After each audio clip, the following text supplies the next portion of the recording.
Bem-vindos ao É Tudo Mais ou Menos, um podcast que vos vai preparar para a vida adulta. Neste episódio vamos falar sobre burocracia e administração.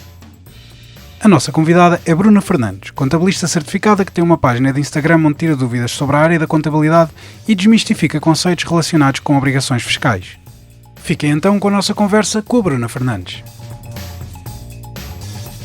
Bruna, obrigado por aceitares o convite para estar aqui à conversa connosco. Se calhar começávamos por falar sobre o teu projeto da contabilista, porque é que começou e como é que começou, e deste percurso até aqui. Já vais com mais de 29 mil seguidores. Como é que tem sido esse processo? Olá, obrigada pelo convite de estar aqui a falar hoje. E hoje batemos os 29 mil seguidores, é verdade. Já é muita gente a assistir em pouco mais de um ano. Comecei o meu projeto A Contabilista no Instagram, acontabilista.pt, no dia 19 de outubro de 2020 e tem sido uma grande aventura que me realiza imenso.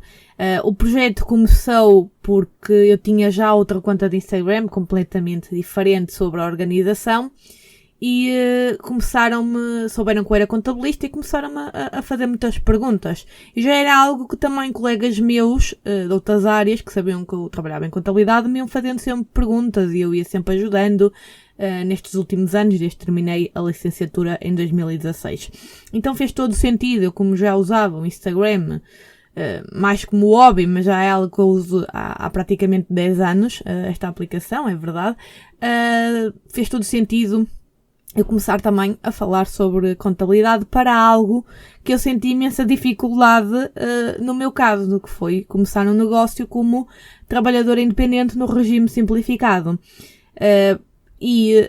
Pode parecer muito estranho, mas realmente eu tive imensas dificuldades. Eu própria, que era da área, já trabalhava há 4 anos em contabilidade, eu não sabia fazer o que era suposto ser mais básico. Eu trabalhava com a empresa a faturar milhões e aquilo que era mais básico gerava-me maior confusão.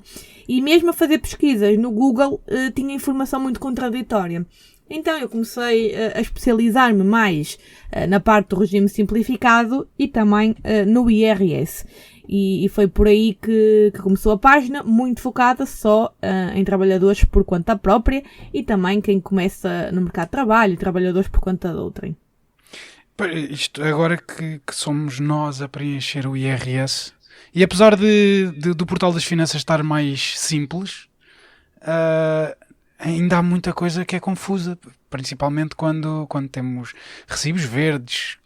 Há sempre muitas confusões e se tivermos uma herança para receber ou alguma coisa assim, é sempre muito confuso, e a maneira como nos é posto é tipo, não, tu consegues, só que depois a linguagem não é assim tão fácil de perceber. Mas se calhar começávamos por tentar explicar porque é que nós pagamos impostos.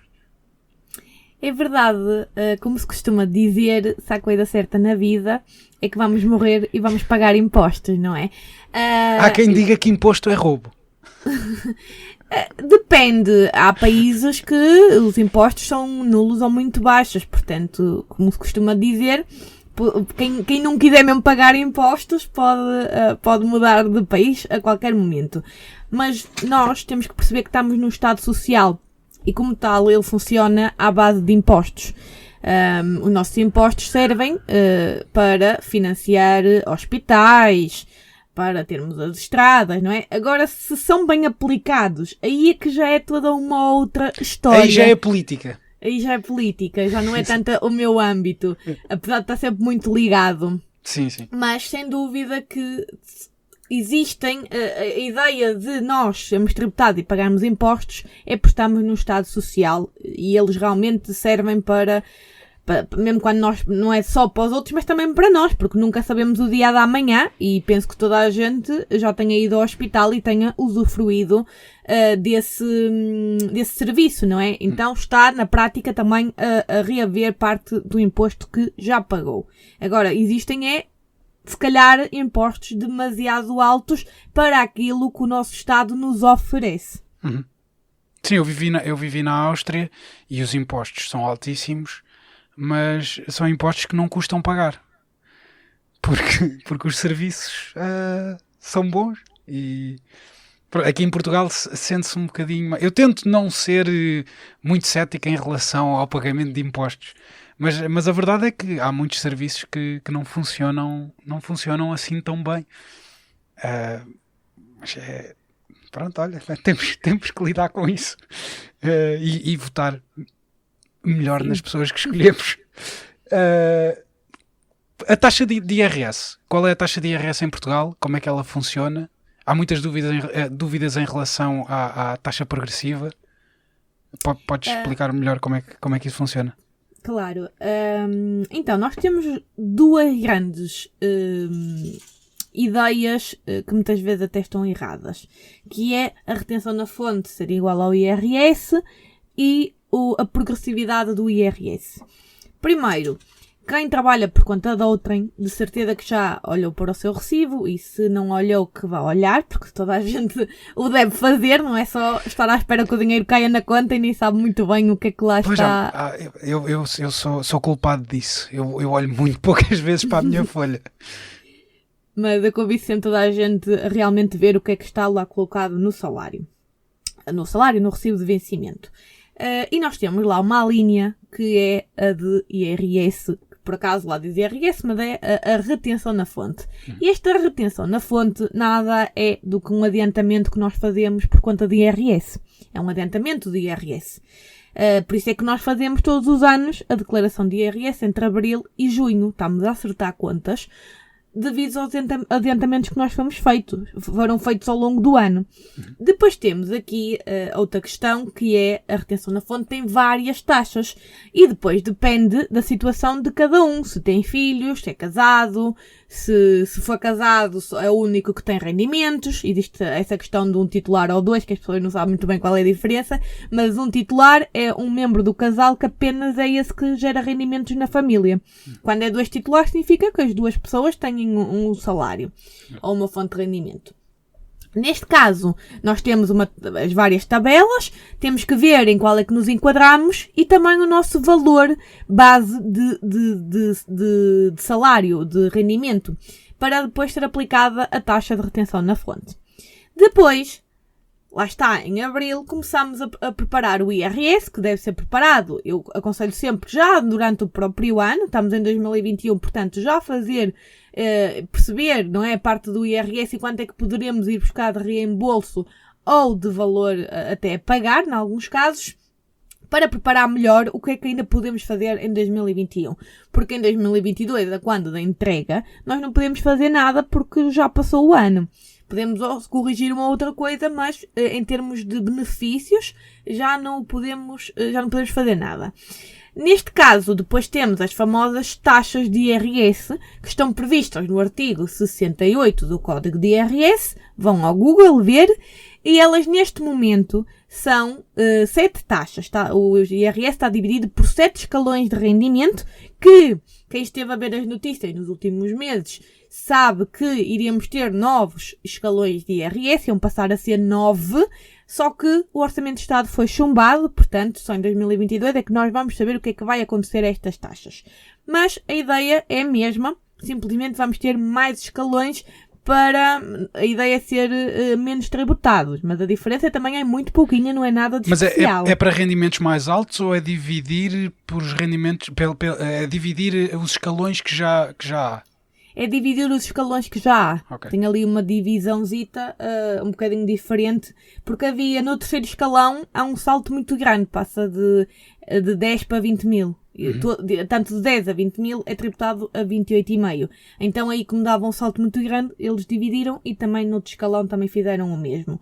E agora falando destes tais saltos e explicando porque é que o IRS é progressivo, imagina que tu ganhas 20 mil euros. Para 20 mil euros, o rendimento coletável, que eu não posso estar aqui a explicar tudo, mas o rendimento coletável seria mais ou menos 15 mil e qualquer coisa. Então, a taxa seria de 28,5.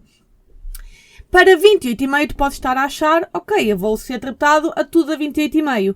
Não, porque abaixo dos 28,5 nós temos 2 escalões, que é o de 14,5 e até 7.112 euros, e depois outro que é de 23%, que vai de 7.112 até 10.732. Caramba, eu ainda sei isto de cor. E neste caso, o que é que acontece? Não é tudo os tais 15.000 tributados a 28,5. É até 7.112 é tributado a 14,5. Depois, entre 7.112 e 10.732, que é o segundo escalão, é tributado a 23.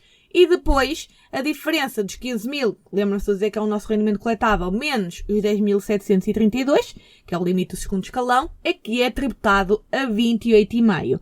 Claro que vocês estão a ouvir isto e a pensar que grande a confusão. Papel que isto faz logo mais sentido se vocês estiverem a apontar. É muito mais simples de perceber do que estar aqui a falar. Os números tornam-se muito mais simples se nós os escrevemos numa folha ou num Excel do que estarmos a falar neles, não é? E neste caso, se eu ganhasse, imaginem que eu passava o segundo escalão, acho que é 20.000 e qualquer coisa, eu ganhava 21.000. Não ia ser logo tributada à taxa seguinte. De tudo, ia ser só na parte que passa para o quarto escalão é que ia ser a nova taxa. Portanto, é esta a ideia de ser progressivo. Não é por passarmos de escalão que vai ser logo tributada aquela taxa. E agora, se calhar, podemos falar das datas mais importantes em relação aos impostos. Entregas de IRS.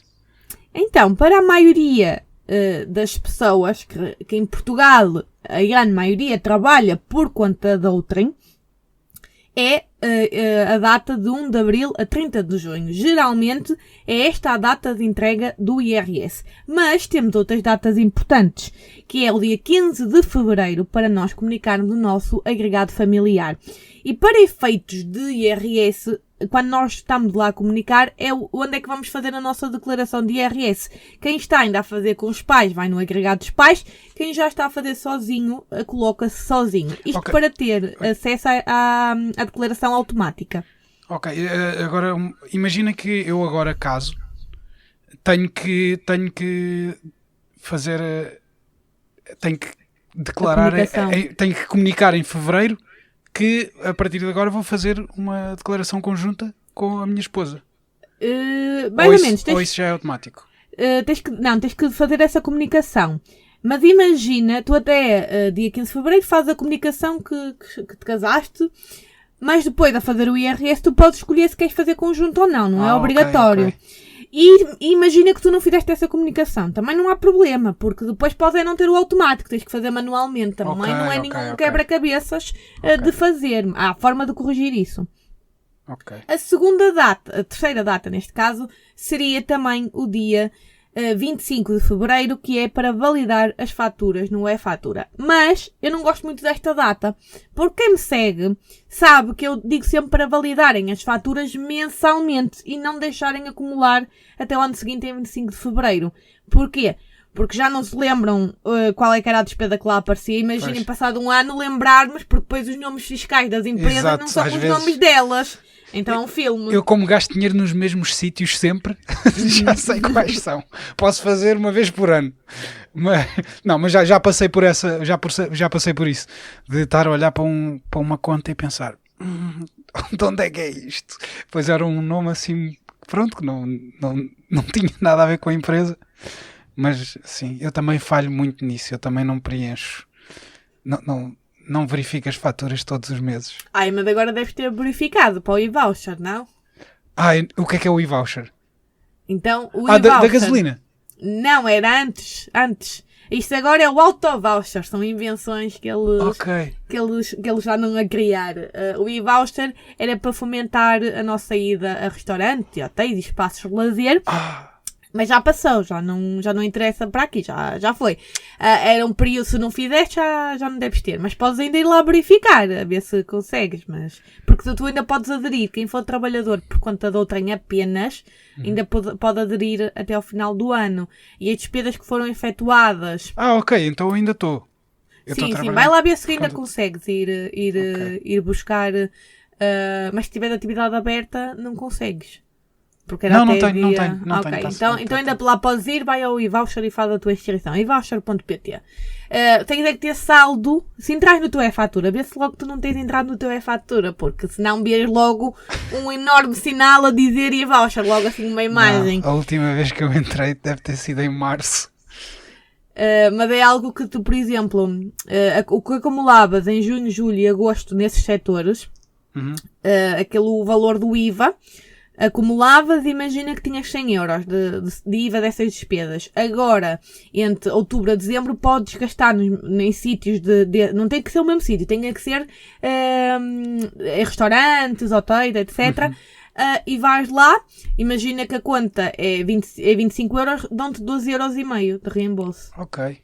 Até esgotar o plafond, neste caso seria os 100 euros. Portanto, foi uma medida para incentivar nós irmos a esses locais por causa da pandemia. Então, agora, o do combustível também é na mesma plataforma? É na mesma plataforma, mas não é de acumular. Tu agora vais às gasolineiras, chegas lá, pagas e recebes até ao máximo de 5 euros por mês, que é 50 litros. Eles dão 10 cêntimos por litro. Okay. Então abasteces, vais abastecendo e depois ao pagares com o cartão, se o cartão tem que estar associado ao teu nome e ao teu NIF para eles te poderem fazer o reembolso. Eles depois pelo teu NIF reembolsam. Não sei muito bem agora com o auto-voucher como é que eles vão fazer, mas acho que é pagar e depois passado um X tempo recebes o tal reembolso da porcentagem dos litros que colocaste. Ok, e há mais alguma data importante? Para quem passa recibos verdes, a data não é diferente? Para quem passa recibos verdes, depende se acumula com trabalho por conta de outrem ou não, mas a declaração é a mesma, isso é igual para todos. Exceto alguns casos específicos que tenham rendimentos do estrangeiro ou uma outra cláusula. Mas para 99% das pessoas tem que entregar entre o dia 1 de Abril e o dia 30 de Junho. Mesmo tendo recibos, é qualquer rendimento. Okay. Quem trabalha a recibos verdes tem outras obrigações fiscais, que, por exemplo, segurança social, que pode estar no regime de IVA e tem que entregar declarações de IVA. Tem aí sempre outras obrigações associadas que têm várias datas. Portanto, já são N datas diferentes que podemos ter do que estas 3 que eu falei há pouco dos trabalhadores por conta de outrem. Já que estavas a falar da Segurança Social, se calhar também podemos diferenciar um bocado, porque também está na folha de ordenado, a TSU e está o IRS. Às vezes as pessoas pensam, estou a pagar impostos, não têm bem noção de... Quanto é que vai? Não é o quanto, é o que é que são. O que é que serve? Então, a linha de IRS é o imposto. Ou seja, aquele que nós temos que pagar e pronto. Depois, claro, que está lá aquele valor e depois até podemos ter uma reembolso de uma parte do que descontamos. Depende depois do valor anual. Mas a Segurança Social não é considerada a título perdido. Porquê? Porque a ideia que nós descontamos é para um dia termos reforma, que também não sabemos se vamos ter, não é? Mas para um dia termos reforma, e também quando ficamos numa situação da doença, por exemplo, temos direito a uma baixa médica. Ou desemprego também, se formos despedidos. Portanto, nós descontamos para essas situações. E a taxa é igual, é 11% para a maioria dos casos. E a taxa de retenção na fonte de IRS pode ser variada, existe, exatamente, são várias páginas com várias taxas, depende sempre de cada caso. E depois também dizer aqui que é muito importante que os empregadores, também na maioria dos casos, pagam, para além daqueles 11%, nós pagamos aqueles 11% e a nossa entidade empregadora paga 23,75% também. Portanto, paga bastante, um salário de 1.000 euros, são 34,75% que vai para a Segurança Social. 23,75% é a nossa entidade empregadora que paga, mais 11% que somos nós que pagamos. O nosso empregador é que entrega por nós esses 11% e junto à parte dele entrega esse valor à Segurança Social. Tal como a nossa retenção na fonte também entrega ao Estado, ele faz adiantamentos por nós. Imaginem, se ele não pagar esses valores, se for até um valor, existe até acho que é 7.000 e tal euros, é crime, porque está a ficar com dinheiro que não era dele. Exato. Então, acho que agora desta parte aqui já distinguimos a taxa de IRS do que é para a Segurança Social. O que é que está incluído na tributação anual? Todos os rendimentos estão sujeitos à tributação e quais é que não devemos esquecer? Sim, a maior parte dos nossos rendimentos eles são tributados. O nosso salário, à partida, ele já tem as retenções na fonte aplicadas e nós quando vamos fazer a declaração de IRS já aparece lá os valores. Todos nós temos de validar se os valores estão corretos. Podemos fazer de duas formas. A entidade patronal envia-nos uma declaração anual e nós confirmamos com essa declaração se está igual nas finanças, porque às vezes pode existir um ou outro erro, porque quem faz essa comunicação é a pessoa humana. Então às vezes pode existir um erro lá pelo meio. E também podemos, que até é o mais correto, para realmente ver se está tudo ok, é pegar nos nossos recibos, os 12 recibos do ano e somar tudo. Ou seja, o valor base, o valor de coisas extra que lá tínhamos, o valor da retenção, da fonte e da segurança social e ver se bate certo com a declaração anual, se está tudo correto. A maioria das vezes está, porque lá está é o programa e o programa vai fazendo as somas. Mas ter sempre atenção se bate realmente tudo certinho. Depois, nós temos quem tem categoria, quem trabalha por conta própria tem um outro anexo, que é o anexo B. Quem é trabalhador por conta de outrem é o anexo A. E depois podemos ter muitos outros rendimentos que podem ou não ter que ser declarados. Por exemplo, quem tem uma conta poupança e recebe juros, eles já são tributados a 28%. E eles não são obrigatórios de ser declarados porque eles são taxados, chama-se a taxa liberatória. Também é uma retenção na fonte, mas que não nos obriga a colocar no IRS. Nós só colocamos no IRS se for vantajoso para nós. E quando é que é vantajoso? Lembram-se de eu dizer que o IRS começa em 14,5% a taxa. Então, pode fazer sentido nós declararmos quando estamos nesse escalão mais abaixo, no primeiro e no segundo escalão, porque são uma tributação inferior a 28%. Quem já está no terceiro escalão e daí para cima não compensa porque já é superior a 28,5%. Portanto, é aqueles rendimentos que não é necessário ir à declaração, mas muita gente, por exemplo, até às vezes os nossos avós, que as reformas são baixinhas e têm ali a receber uns juros de certificados de aforro, até de outro investimento que tenham tido, e pode fazer sentido eles colocarem isso na declaração de IRS. E muita gente não sabe e acaba por perder ali uns euros. Não sei se estás muito dentro disto. Agora com as criptomoedas, há muitos jovens que investem nas criptomoedas. Como é que está a tributação disso em Portugal? Neste momento, as criptomoedas não são tributadas. Isto é, investimento mesmo a comprar criptomoedas. Se for, que agora também existe o Forex, por exemplo, aí nós não estamos a comprar o ativo. É um mercado de derivados, não é o ativo em si. Na prática nem sequer o temos, não é? Então aí já não se aplica a regra de criptomoedas, porque o não tributar criptomoedas é a moeda em si, que é uma moeda digital. Agora, se for o Forex e derivados, aí já se tem que declarar. E mesmo que, por exemplo, nós recebemos, imaginem que vamos ter um contrato de trabalho e vamos receber em criptomoedas, aí também é taxado, normal como um rendimento de um salário, normal, categoria A. Mas imagina que eu agora vendia criptos e sacava 20.000 euros de lá. Não tens que declarar em lado nenhum, ok? Mas eu aconselho a teres alguma coisa que prove isso. Um papel da transferência da corretora, ou não é corretora que se diz quando é criptomoedas, nem tenho certeza. São plataformas. Exatamente, tens de ter alguma coisa que prove de onde é que veio o dinheiro. Porquê? Ok. Porque pode ser uma manifestação de fortuna, não é? De onde é que veio esses 20.000 euros que tu não declaraste no IRS? As finanças podem chamar-te a instaurar um processo de inspeção e pedir-te certos dados. E tu, se tiveres tudo direitinho, forneces e está feito. Se imagina, compras uma casa e eles vão ver, então, mas compraste uma casa pronto e todos os teus rendimentos até agora não equivalem ao valor de uma casa. Como é que fizeste isso? Ok.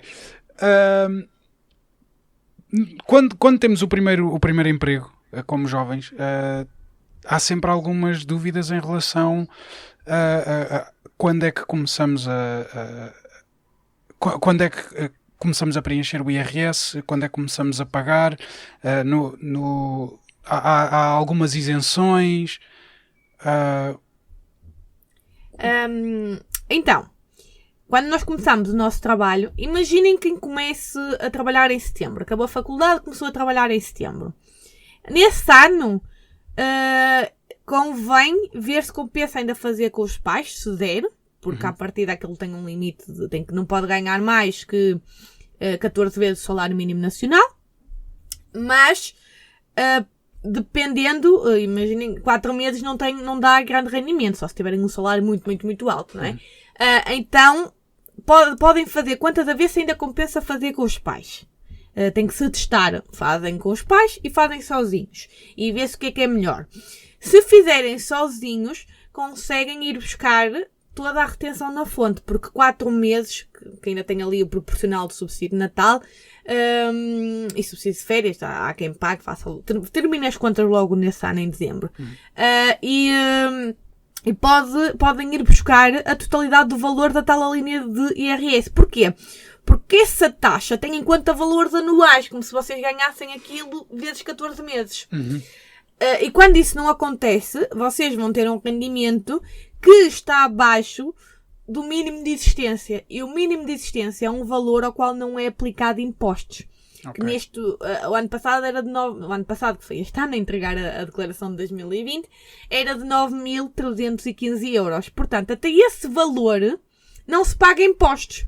Se vocês fizerem 665 euros com o salário mínimo no momento, vezes 14 meses, dá 9.310. Portanto, e se vocês repararem, o salário mínimo não tem retenção na fonte, é zero. E o subsídio de alimentação, que às vezes... O subsídio de alimentação... ele está isento existe 2 isenções, que é, se for pago a dinheiro, muita gente, mas tem que ser pago a dinheiro mesmo. Não. A dinheiro é ir no vosso recibo de vencimento e ser feito na mesma transferência que vai o rendimento base, não é? Ser tudo feito na mesma transferência. O limite diário é 4,77. Se for em cartão, ou seja, dão-vos um cartãozinho de refeição, que é assim que eles chamam, que o vosso subsídio de alimentação é pago para aí, ou seja, vão ter uma transferência para a vossa conta bancária e o valor do subsídio de alimentação é pago todos os meses nesse cartão. Vão ter 2 transferências diferentes. E em cartão de refeição, o limite diário para não existir tributação é 7,63€. Se por acaso recebem mais 4,77 ou 7,63, essa diferença é tributada à taxa de retenção na fonte que seria aplicada. Ok. E quem recebe alimentação no trabalho não recebe subsídio de alimentação porque está a receber a alimentação. A ideia do subsídio de alimentação é garantir que vocês tenham uma ajuda de custo para a vossa alimentação por irem trabalhar. Ok. Quais são os erros mais comuns quando preenchemos a declaração de IRS? Então, os erros mais comuns.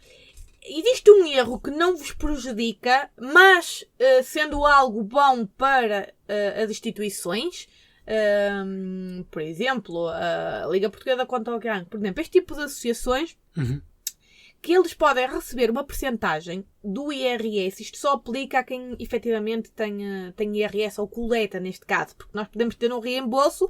Imaginem que eu faço retenções na fonte de 1.000 euros e tenho um reembolso de 500. 500 euros ficou no banco do Estado, não é? Ou seja, o meu imposto daquele ano não foi 1.000, apesar de eu ter dado 1.000, foi 500, porque eles a seguir vão-me reembolsar 500. Apesar de eu receber, eu paguei 500 euros. Exato. Neste caso, desses 500 euros, pode ser 5%, ou seja, o 0,005 vai para uma instituição à nossa escolha.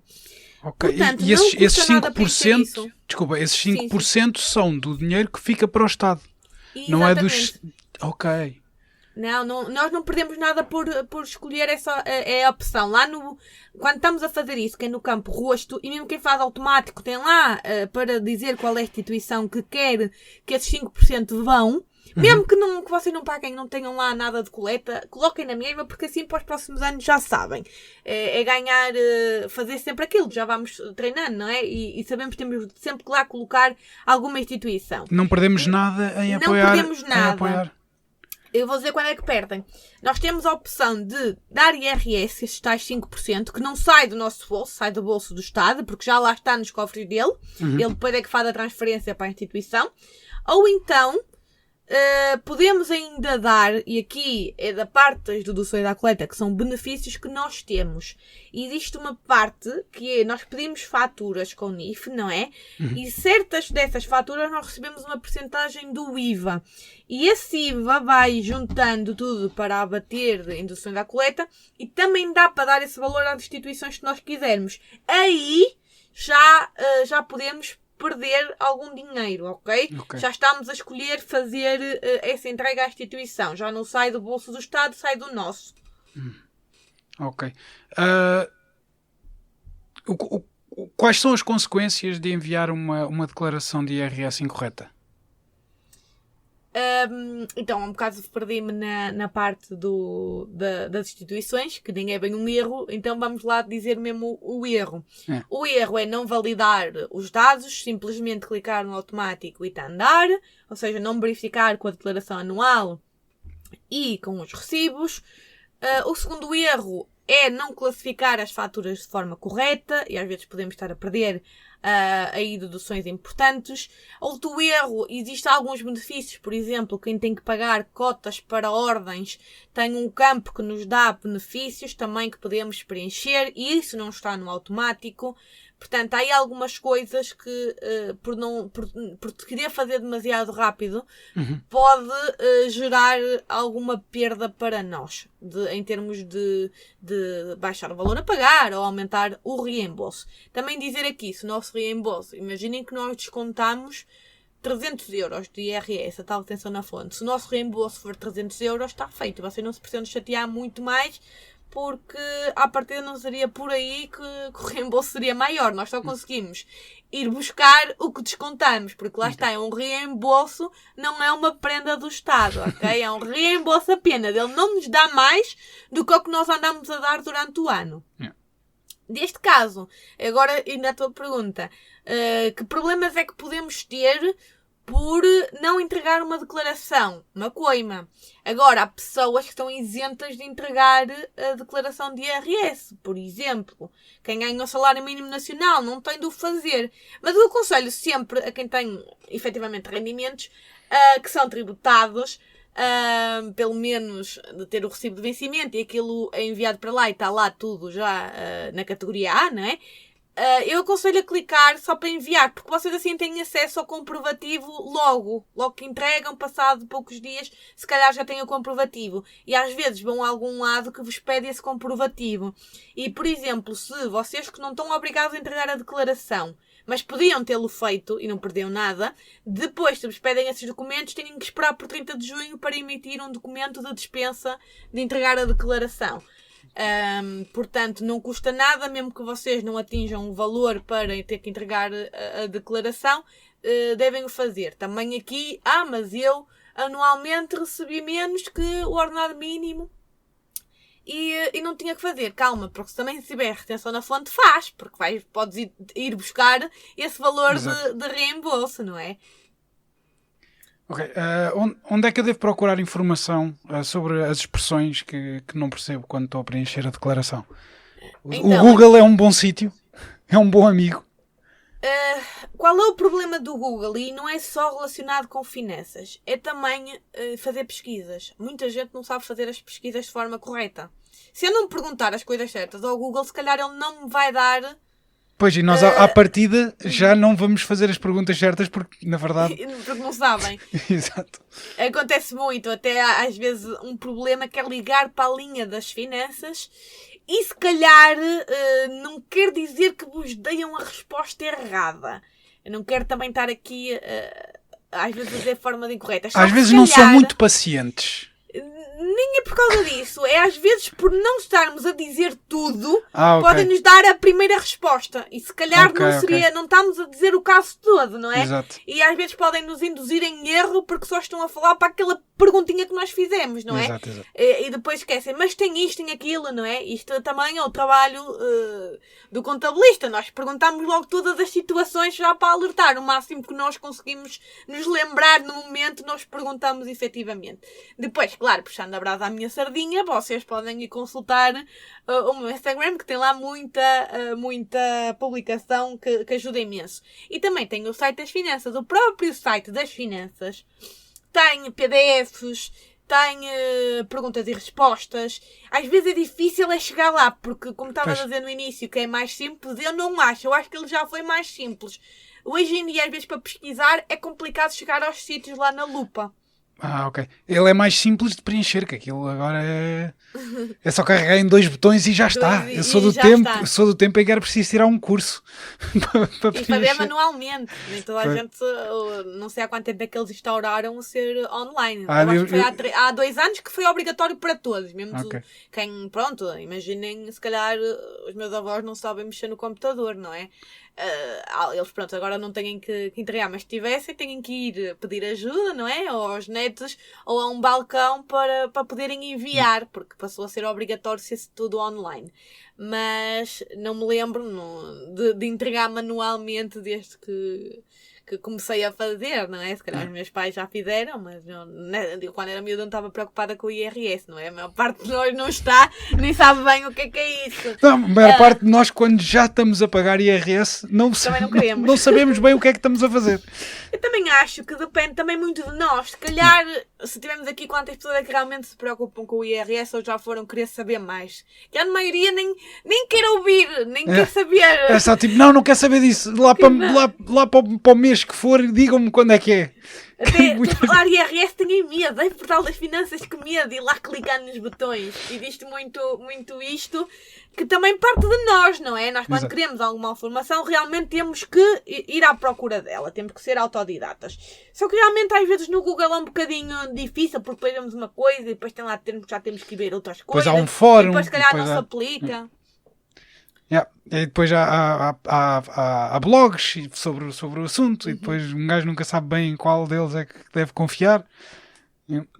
Tem o sítio mais simples, que não é mais simples, mas que eu não acho que seja assim tão complicado o código de IRS em termos de escrita, que é o código de IRS. Se vocês querem saber IRS, têm que ir ao código de IRS, que está no Google, basta colocarem no Portal das Finanças ou aquelas plataformas que... Só o nome código já assusta. Já assusta, mas por acaso eu não acho que a linguagem do código de IRS seja... Não é... Já li muitos códigos, não é? E realmente, é claro, tem alguma... Claro que há linhas, há artigos que têm imensas alíneas e uma pessoa já se perdeu, não é? Quando se começa a fazer muito scroll para baixo, uma pessoa, imaginem isso a folhear, não é? Pois. Mas, efetivamente... Não é o mais complicado. Claro, quando vemos lá fórmulas, pensamos, confusão, e se calhar lá está o que eu digo. Passem para papel. Se passarem para papel, se calhar aquilo de estarmos ali a escrever não é tão complicado. São contas, não é fórmulas como quando estávamos em matemática de secundária, não é? Aquelas fórmulas mais de primária. Mais, menos, multiplicar, dividir. Portanto, qualquer um de nós que tenha feito pelo menos a 4ª classe sabe fazer. E quais são as consequências de não apresentar a declaração de IRS ou apresentar atrasado? Com erros. É coimas. Nós, quando não cumprimos os prazos, estamos sujeitos a coimas. Se for da não entrega, depende até quando é que o vão fazer. E aqui depende, não é? Se for logo a seguir de terminar o prazo, no mês seguinte, podem pagar uma coima mais baixinha. Ou até tentar... Aqui, pronto, podemos tentar afastar, depois ela ser aplicada, mas se for nos 30 dias seguintes, pagam 37,5. Okay. Se já tiver um processo, é o valor mínimo, que é 25% dos 102,5. Se depois já passar, já podem ir para os 102,5. Se já tiver um processo, já pode ser instaurado um valor superior. Depois depende, não é? Por exemplo, do erro. Porque agora, se, por exemplo, tinham o valor que vos deu era 100 euros a receber. E vocês viram que depois a entregar dava 500 euros a receber. Aí, como não lesaram a parte, não houve... Foi para vocês o erro, podem não ter multa. Okay? Depois depende de qual é a situação e o valor do imposto. Geralmente, quando era a favor do Estado, é pior. A multa em si. E quando tenho reembolsos, quando tenho dinheiro para receber do Estado, normalmente quando é que recebo? Depende do vosso tipo de declaração, que tipos de rendimentos é que lá estão, mas todos os anos eles podem atualizar o preço. E este ano eles tinham começado a dizer que iam fazer reembolsos dos automáticos em 15 dias. Portanto, existe também outra situação que também às vezes é um erro, que é o pessoal começa logo a correr, aquilo dá para fazer a declaração às vezes no dia 30 de março, dia 31, e fazem logo a declaração, guardam para enviar logo, ou até que já conseguem enviar nesse dia, e o que é que acontece? Ou ao dia 1, bate o dia 1, começa tudo a enviar, e às vezes são 1 milhão de declarações enviadas nesse dia. Que é para quê? Para receberem o reembolso o mais rápido possível. Quando está no bolso, está no bolso. Quem paga deixa andar a declaração o maior tempo possível. Mas, apesar de ter prazo para pagar até 31 de agosto. Mas, efetivamente, o que é que acontece? Às vezes é mandar o site abaixo, porque são tanta gente a entrar no site e aquilo cracha, não é? Porque também é um dos erros que tínhamos falado de às vezes enviar logo nos primeiros dias. Porque quem sabe fazer o IRS, se vai lá à simulação, já sabe mais ou menos o valor e vê que está correto e entrega. Mas há certos casos que está errado ainda. Porque entra coisas novas, às vezes daquilo é programação, não é? Tem código por trás que pode não estar correto. Então, muitas vezes, é quem percebe do IRS que se apercebe dos erros. E liga para as finanças a dizer, olha, está aqui um problema. E eles depois de receber algumas queixas vão corrigir a situação. Por isso é que se aconselha a não fazer logo nos primeiros dias. Mas quem sabe que está correto pode enviar à vontade, porque efetivamente não vai mudar mais nada. Agora, já me aconteceu mais quem tem atividade própria, de ter ali umas taxas que não são bem aplicadas e tem que se esperar para ficar correto. Porque depois o que é que acontece? Se não for corrigido temos que enviar uma nova, ou estavam a dizer que era para fazer de uma forma e depois já era de outra, porque aconteceu, por exemplo, com a pandemia, havia subsídios e assim que estavam a dizer que era preciso declarar e depois já não era preciso declarar, então teve que se andar a alterar. Portanto, esperar sempre um bocadinho não faz mal a ninguém. Uma semanita. Só para... mas eles estavam a dizer que reembolsavam em 15 dias. E por acaso não aconteceu. E o que é que eles andaram a justificar para... Porque o pessoal queixava-se. Tens que ver se colocaste o teu IBAN correto para receberes o reembolso. Que é para dar tempo. Que era para as pessoas depois... vou ter que... Exato. Mas pronto. Mas ele chega, mas às vezes pode demorar mais um bocadito, mas eles tentam pagar em 15 dias. Estavas a falar de que o limite de pagamento é 31 de agosto, certo? Mas nós não temos que pagar tudo de uma vez. Há situações que dá para pedir em prestações. E dá para pedir na plataforma? Na plataforma, sim, tudo online. Sim, eu pedi este ano. Passas a data de pagamento e te pedes em plano. Por isso convém antes de chegar ao limite... Exato, paga juros. Mas convém fazer isso antes do limite do pagamento. Eu acho que... Porque depois pagam mais taxas, é só por aí. Depende. Eu acho que este ano por acaso foi antes. Não quero estar a induzir em erro. Não sei mas acho que antes deste ano era depois. Depois de passar o 31 de agosto é que se podia pedir plano em prestações. Mas não quero estar aqui a dizer em erro porque por acaso este ano não tive que fazer de ninguém. E toda a gente pagou o valor que tinha a pagar. Era mais reembolsos. Estava tudo cheio de dinheiro. Não, e depois dá para escolher em quantas... Quer dizer, há um limite, o valor mínimo é 100 euros, certo? Acho que sim. Isso podem consultar no Google que está a informação correta. Exato. Então, para acabar, se calhar tens algumas dicas de como melhorar o processo de lidar com a desinformação que existe nesta área? Então... preencher manualmente o IRS. Podem não o preencher, mas abrir a entrega manual, mesmo que esteja no automático, para se familiarizarem com os campos que estão a ser preenchidos. Ver mesmo, e às vezes nós olhamos para aquilo é que medo, mas tipo, ler o que é que lá está, abrir o site. Tentar perceber. Não está em inglês, não está noutra língua, não é? Está em português, então nós estamos todos capazes de ler português. E essencialmente ver os campos que estão lá preenchidos, e conseguimos ver, ok, por exemplo, só o que está na categoria A. Ok, eu trabalhei para esta entidade, está aqui o nível da entidade. Depois tem lá o tipo de rendimento, que há pessoas que têm vários tipos de rendimento e está lá separado. Depois aparece lá o valor base, aparece lá o valor de retenção, aparece o valor de segurança social. Depois vocês podem simular, podem brincar. O simular nós podemos mexer, até podemos lá colocar, ou seja, eu este ano ganhei 20 mil e se eu ganhasse 40 mil? Vão lá e alteram o valor e podem estar ali a brincar um bocadinho. Sonhar.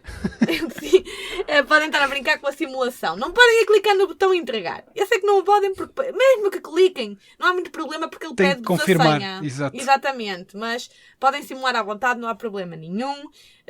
E não vai acontecer nada, não vão fazer nenhuma asneira e ganhar este gosto, que eu sei que é difícil. Nem toda a gente gosta de IRS como eu, mas ganhar este gosto de mexer naquilo. Eu tenho muitos alunos que dizem isto é incrível, isto até é fixe. Pois. Depois de perceber isto até é fixe. E eu adorava que mudassem a aplicação de vez, porque aquilo é muito código em cima de código em cima de código. Eu até acho que aquilo estava a precisar ali de uma imagem nova, mas isso, pronto, isso ia dar-me trabalho e de certeza que ia dar uma asneira na certa, então vamos andar com o que está neste momento. Olha, eu vivi na Áustria e quando preenchi o IRS ainda era tudo em papel. As plataformas digitais deles ainda estão muito atrasadas. Sim, nós somos um país avançado em muita coisa. Mas, e posso dizer que as nossas finanças até funcionam bem e já dávamos a instaurar. Nós temos, como é que eles chamam? O Simplex, não é? Que a ideia é ser o mais digital possível.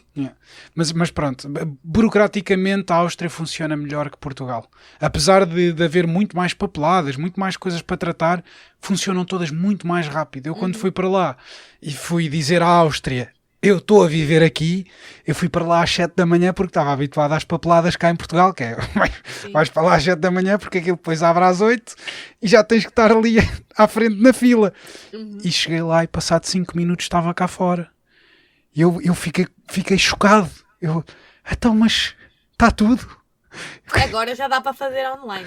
Pois, aqui já estamos... sim, quem sai de Portugal convém dizer, porque eles não andam a ver o nosso voo a adivinhar que nós não voltamos, não é? Convém dizer que nós somos tributados cá do que ganhamos lá fora, se não formos dizer que não moramos cá. Pois. Bem, obrigado por ter estado aqui à conversa connosco. Agradeço imenso, gostei muito. O pessoal, se quiser mais dicas sobre finanças, pode ir à contabilista.pt no Instagram. E é isso. Tens mais alguma coisa que queiras fazer o plug? Eu tinha imensas coisas. Nós não saímos daqui até amanhã se fôssemos falar de tudo, não é? Mas realmente eu convido-vos a ir à minha página e a ver todas as publicações, que eu acho que já deve estar quase em 150. E os destaques, porque vocês têm imensa informação.